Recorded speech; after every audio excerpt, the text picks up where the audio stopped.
12 July 1987, Knightsbridge, London. Markas besar polisi sibuk dengan aktivitas rutin sampai ada panggilan yang membuat setiap petugas waspada. Tanpa membuang waktu, petugas bersiap dan bergegas ke sumber panggilan, Bank Knightsbridge Safe Deposit di Cheval Place. Di bank, untungnya tidak ada yang terluka parah. Ada beberapa bekas memar pada penjaga keamanan dan manajer bank, Bapak Parvez Latif, akibat diikat dengan tali. Sebagian besar loker kosong, brankas berantakan, dengan perhiasan dan uang tunai berserakan di tengah kekacauan.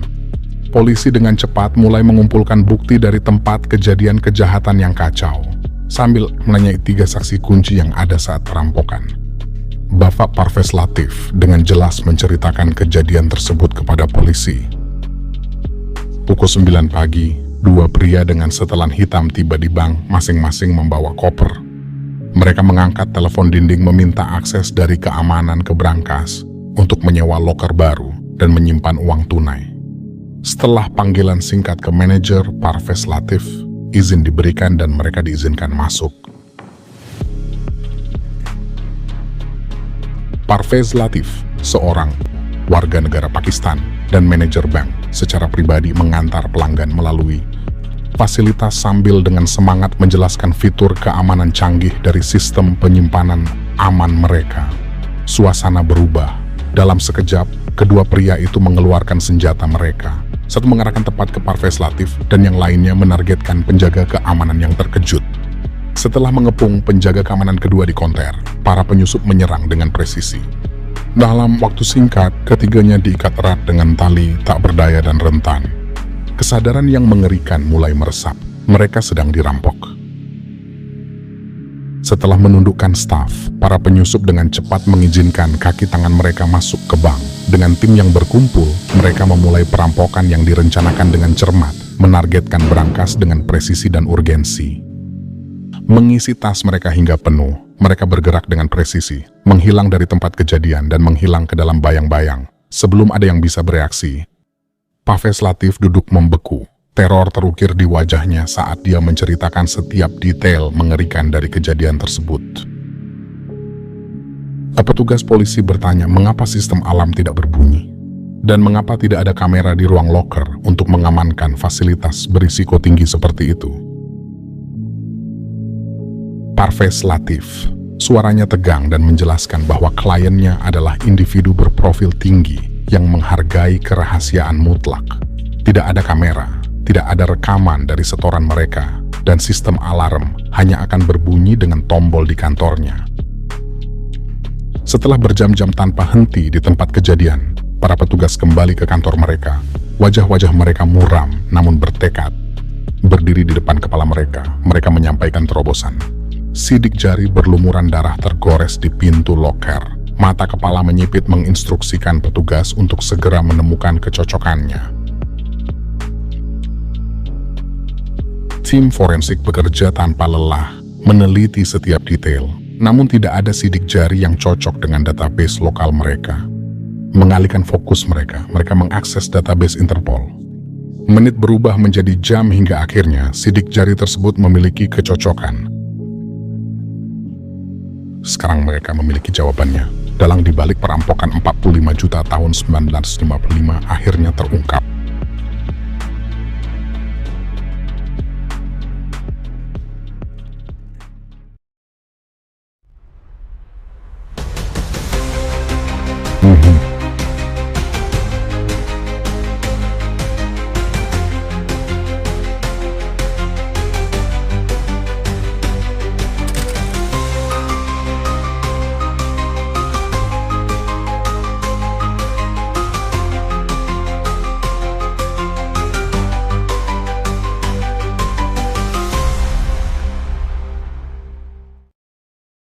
Lahir dalam tahun 1955, keluarga pengacara terkemuka, Valerio Vicky, memilih takdir yang lebih gelap. Pada usia 9 tahun, dia bergabung dengan geng, memimpin mereka meraih kemenangan dalam banyak pertempuran jalanan.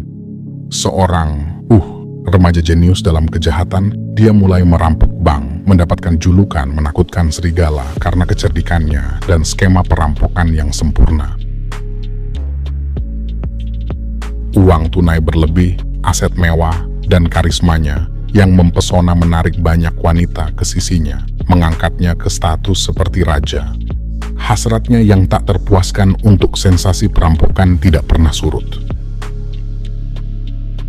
Pada tahun 1986, ketika Valerio Fixe menginjakkan kaki di London, dia membawa lebih dari sekadar koper. Dia membawa beban lebih dari 50 tuduhan perampokan yang membuatnya menjadi salah satu penjahat paling dicari di Italia. Di London, Valerio Fixe membangun kembali gengnya, melanjutkan hidupnya sebagai pencuri ulung. Di tengah kekacauan, dia terlibat dengan seorang wanita yang dikabarkan adalah istri salah satu anak buahnya. Hasrat terlarang mereka menguasainya. Bertemu hampir setiap hari secara rahasia, hubungan mereka didorong oleh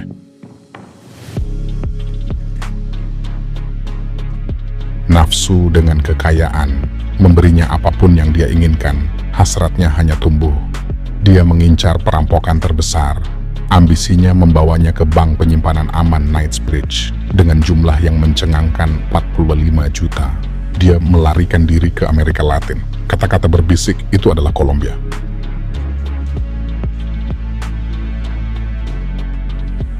Kembali di London, polisi menolak membiarkan kasus ini menjadi dingin. Upaya tanpa henti mengarah pada terobosan.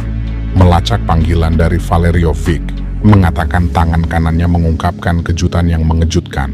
Parvez Latif, sosok yang tampaknya tidak mungkin terlibat dalam perencanaan perampokan bank penyimpanan aman Knightsbridge. Dengan bukti yang semakin banyak, polisi menangkap hampir semua orang yang terlibat dalam perampokan, termasuk Parvez Latif.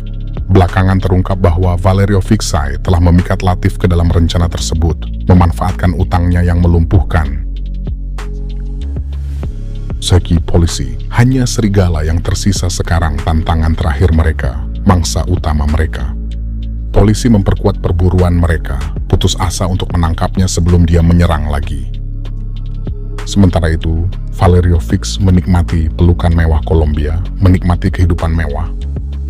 Aroma garam di udara bercampur dengan tawa wanita saat dia bersantai di pantai yang diterangi matahari, menikmati kebebasan dan pesonanya. Namun meskipun semuanya, dia merindukan dua hal yang ditinggalkan di London: mobil Ferrari hitamnya yang ramping dan satu-satunya wanita yang pernah membuatnya benar-benar bahagia. Bertekad untuk merebut kembali apa yang paling dia rindukan, mobil rampingnya dan wanita yang dicintainya, dia kembali menginjakkan kaki di tanah London, siap mempertaruhkan segalanya. Dia bersatu kembali dengan mobil dan wanita itu, tidak menyadari bahwa polisi telah mengawasi mereka sepanjang waktu. Mereka tahu Valerio Fixe akan kembali untuk mereka, dan sekarang mereka siap. Mengetahui dia mungkin bersenjata, polisi menahan diri, bertekad untuk menghadapinya hanya ketika dia sendirian. Mereka mengamati dan menunggu waktu yang tepat untuk menyerang. Dan saatnya akhirnya tiba. Polisi London melihat Valerio Fixe mengemudi sendirian. Dengan presisi dan kecepatan, mereka bergerak, memblokir mobilnya dan menangkapnya.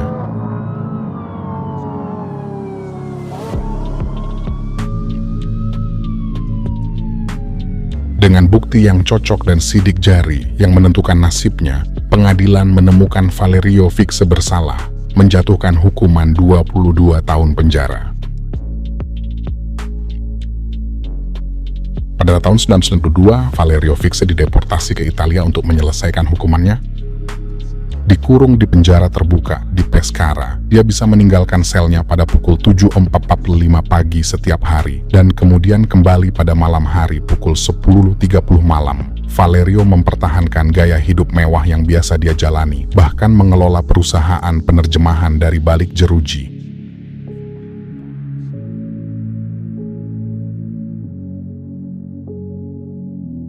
Pada 19 April 2009, beberapa petugas polisi bersenjata Italia melihat sebuah Lancia Thema yang diduga dicuri di jalur tanah dekat Ascoli. Di dalamnya ada dua tersangka. Ketika dihadapkan, satu melarikan diri sementara yang lain mengeluarkan pistol Magnum. 357 semi-otomatis dan melepaskan tembakan. Kekacauan meletus saat seorang petugas menerjang penembak. Petugas tersebut mengalami cedera ringan, tetapi tersangka, yang kemudian diidentifikasi sebagai Valerio Vick, tergeletak mati di tanah.